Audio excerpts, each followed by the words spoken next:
ಹಸುರಿನ ಬನಸಿರಿಗೆ ಒಲಿದು ಸೌಂದರ್ಯ ಸರಸ್ವತಿ ಧರೆಗಿಳಿದು ಆಹಾ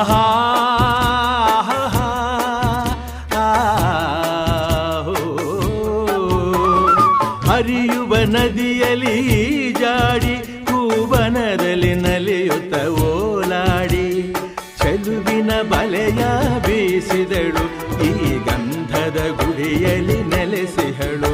ಇದು ಯಾರ ತಪಸ್ಸಿನ ಫಲವೋ, ಈ ಕಂಗಳು ಮಾಡಿದ ಪುಣ್ಯವೋ ಆಹಾ.